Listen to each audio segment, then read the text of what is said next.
Så er vi altså på udflugt med familien igen, og den her gang der er det på en udflugt, der hedder Manavgat Boat and Market.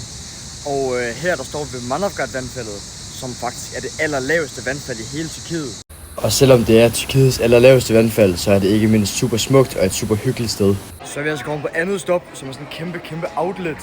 Og det er noget tyrkerne de er rigtig kendt for, og det er det her fake tøj. Så her der bruger vi lige den næste time, og så er det altså videre igen.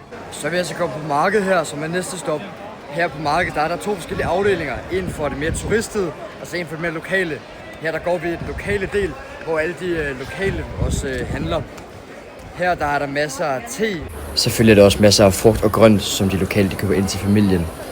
Her der ser vi en masse krydderier og en masse af det her syntetiske te. Så er vi kommet ombord på båden, og nu har vi lige fået en lille smule mad, inden at vi lidt har vores første badestop.